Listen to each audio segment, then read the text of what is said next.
Is this really the fight that makes Gachiakuta that good, or is it just overhyped? With me to talk about it is the one, the only, Mikey Yubi. Mikey, how you doing? Hey everyone, I'm Mikey, aka Mikey UB, and I'm happy to be here, so thanks for letting me join, man. And yeah, this should be an interesting discussion to have since we both share like the same feelings on this particular moment that we're going to be talking about, of like why it kind of clicked for us when it came to appreciating what the series had to offer a lot more. So yeah, gonna be good. On that note, why don't we talk about the fight? Or rather, let's talk about before the fight. Because the general consensus, at least among people who read this manga, is, it's the shit. Like, it's the next big thing, right? But a lot of people also think that it's just slightly overhyped. And me personally, when I caught up to this, it was like 30 chapters in. So I read it, and I read the first 10 or so chapters, and I was like, yeah, it's okay. I thought it was slightly overhyped. It was similar to Fire Force, cool characters, cool designs, cool art, but I was like, I just don't see how it's the next big thing. What about you? What was your first impression, at least prior to the fight that we're gonna get into? Yeah, so I remember when like the first chapter or two came out and people were gassing it as like the next big hit. A lot of anitubers were also on that wave for promoting it, which without doubt got a lot of new eyes on it. And I think that's great, seeing people get excited for a new title and hopes we can all experience this journey from day one. But without a doubt, over time I've seen less people talking about it. It kind of just ended up being the talk of the town before quickly disappearing altogether. And of course, I'm not saying like no one talks about it at all, that's just like factually wrong, but there's definitely a big difference in the hype that was visible when that first chapter dropped compared to like what the hype looks like today. But the artwork is definitely a big standout point, and this was clearly the case for not only me but everyone else, the element that everyone would like talk about. To the point that's kind of all I saw be talked about, not so much when it came to like, let's say the characters for example. Like, I'm not sure if you share a similar experience in that regard. Yeah, the characters, like, again, they're cool, they're interesting, but I said it in my other video, like, we don't really know a lot about them. So, like, at least before this fight, it's only like 10-ish, 15-ish chapters in, but to say that, like, it's gonna be the next big thing before we really know anything about them, I think is a little, preemptive, a little reactionary. So we're both on the same page, cool looking series, but at least before this fight, we didn't really get the hype. However, this is where jabber happens. The jabber moment, we can call it.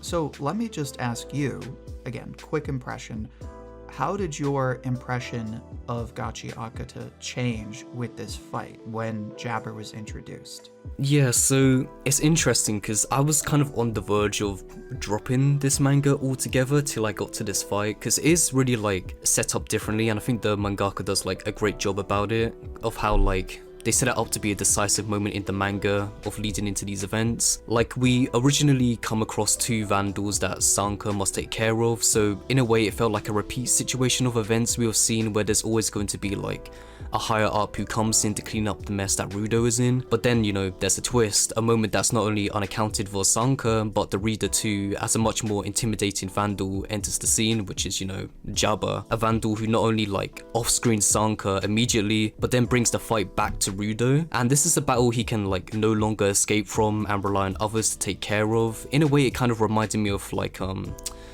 the fight between Deku and Muscular, where kind of Deku is forced to take care of things like there and now without a powerful higher up coming to save the day as he was so used to. But going back to Gachiakuta, you can tell how the mangaka is setting this up to be different, as I said before, to break us out from that like comfortable flow of the story we've been riding.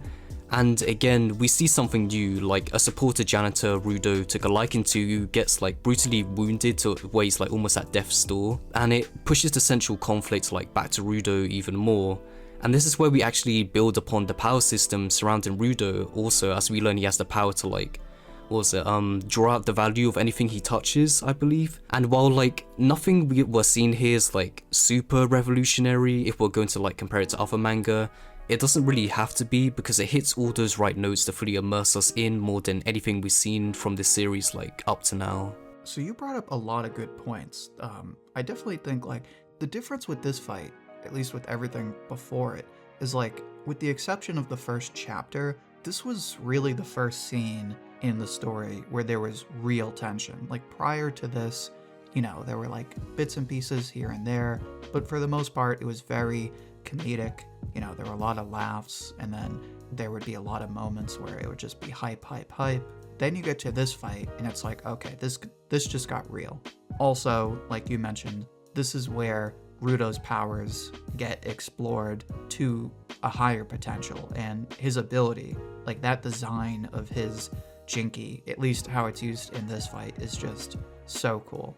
But you brought up a good point of like, there's this problem, right? Of like, it's a hype fight, but also it's like a classic like volume 2, volume 1 fight of like, yeah, you know, it's hype, but it's a pretty basic fight.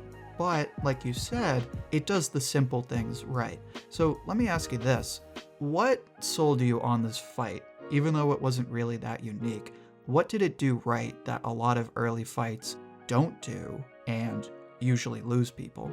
Yeah, so, you know, as we're saying, it doesn't do like anything too different compared to like the grand selection of manga out there, but I'd say that's completely fine. I think if anything, it just shows how like amazingly well done this battle is, that we're not writing it off as some generic boring fight.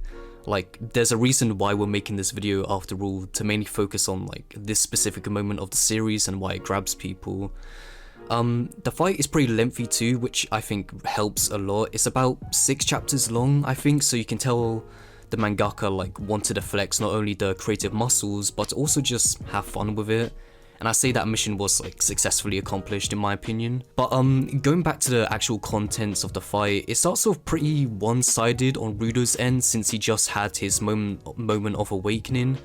But I love how Jabba is kind of aware of that fact immediately while also not showing any signs of slowing down. It still feels like any one of them could take home this victory, which makes Jabba all the more of a threatening villain. We don't fully feel convinced that Rudo is winning right now in this moment where he's clearly like laying the smack down on his opponent. And then, so how exactly are we gonna feel when the enemy adapts to this situation? And when that moment arrives from Jabba like poisoning himself to make him like fall into an unconscious state, the fight feels all the more desperate and dangerous for Rudo to just simply stay alive. He doesn't have time to think of a counter, which makes it all the more blood pumping for how this fight will unravel. Like, you can just see the chaotic nature this battle spirals into. From like, I remember one page in particular, which is like, when Jabba is like roaring and like you can see the speech bubbles like bursting out from his mouth, which is like a really great scene. And you can also see like, you know, his eyes don't have any pupils, which shows his like animal like instinct. It truly feels like we're dealing with a monster. There's no sense of reasoning that will help Rudo escape. This is a fight he's forced to win. But then as the fight continues, we also see Zanka re-enter the scene. Earlier I did say how I liked how this was a battle Rudo had to face alone. But because this isn't exactly an easy fight for Sanka either, and that both of them don't particularly have the greatest of relationships out there, having them join forces to think of a strategy unique to them to take control over the fight was a really pleasant surprise in my opinion. I've also got to say, but it should be a no-brainer how just visually stunning these chapters look, because of how brilliantly executed the artwork has been laid out with the dramatic shadowing and engaging perspectives.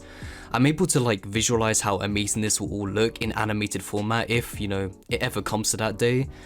Because a main reason why I say this is because I really like how the mangaka draws pillars and stones when they've been sliced up by Jabba's claws. They kind of have that the cube effect that you often see in like high quality Sakuga moments, like Deku versus Todoroki is kind of a good example of that. And so yeah, it feels like the mangaka was trying to draw in a way that would help, you know, an anime adaptation highly, and so if I'm right, I think that's really smart thinking. That's a good point, because if you put this in like the anime perspective, this will be like episode 5 maybe, episode 6. So to think that like a fight that looks this good would come out this early in an anime, I can just picture people on Twitter like, wait, it's this good this early? What? I need to hop on this. You brought up a lot of good points, like it looks gorgeous, the paneling, the choreography, and then just the structure of the fight. It has a nice flow to it. Like it's interesting for like an early fight, like an episode 5 fight, like a chapter 15 fight. The other thing too is like on this theme of like simple things done right, Japper himself isn't even that unique. Like we've seen this type of character before, but it's just that type of character done really well. Like, does he have like this super philosophical motivation? No, he's just this like battle junkie, but it's done well. He's got a cool design, he's got the crazy dreads, he's got the claws that, like you said, make him look like a monster. This is like the character, like if this was a fighting game, you have no idea who this guy is, but you're like, I want to play that guy, he looks sick. And that's kind of the effect in the fight, is like, you don't know who this guy is, what his motivation is, you just think he looks sick, he's really cool in the fight, and it just makes it interesting. No, yeah, because like you were saying, it's good that he's kept simple, because, you know, I think we can tell that's what the mangaka was going for a lot, and I think that allows them to be kind of what I was explaining before, but to flex their creative muscles.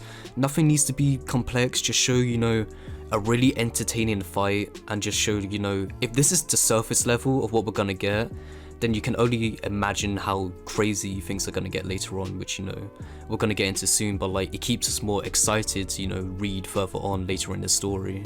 So on that note, let me ask you this. So someone might ask the question, okay, so Gachiakuta, I didn't really like it. I'll admit this fight was kind of hype, but, you know, does that really make the rest of the manga that interesting? Like, what does it really do for the rest of the story, right?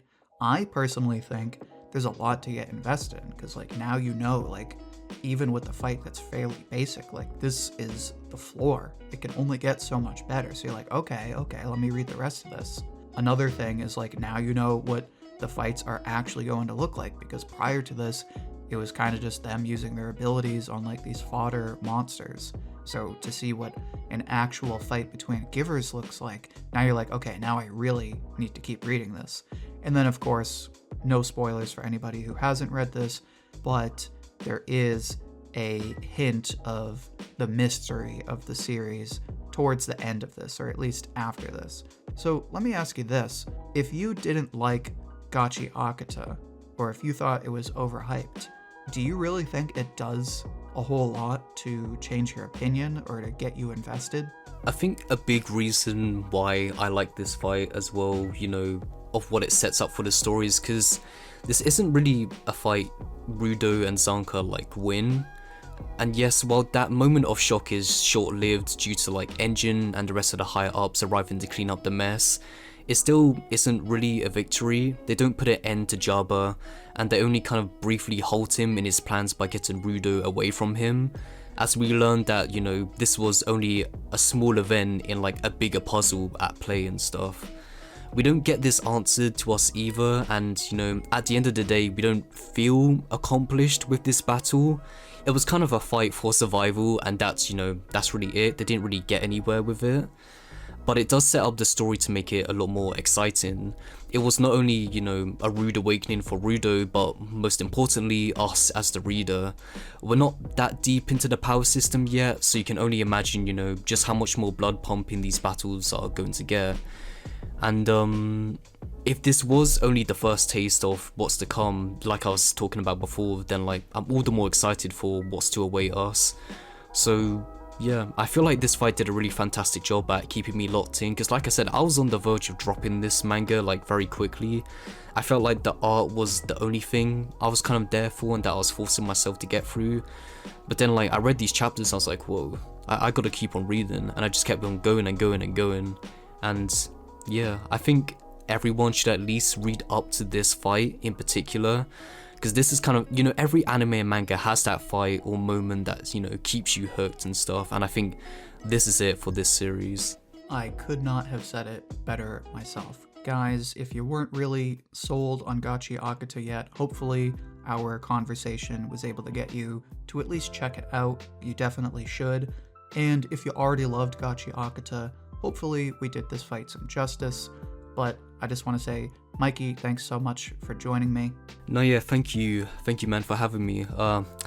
I know you wanted to do the Red to Girlfriend collab because you're so desperate to talk about it with me, but like I told you, I just haven't read it. I'm not up to date like you, so I can't partake in such deep discussions you wish to have.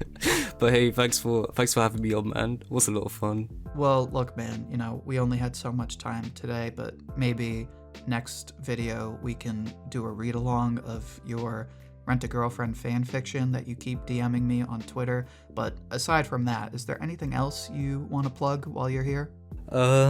No man, I guess just check out my channel at MikeUB. I do a lot of Naruto content. And yeah, it was, like I said, really fun having me on here. So thank you, man. Yeah, man, it was a pleasure, as always. Guys, if you enjoyed the discussion, make sure to like the video. Make sure to share your thoughts on this fight. If you agree, if you disagree, comment down below. But until then, thank you so much for listening, and the both of us hope to hear from you soon.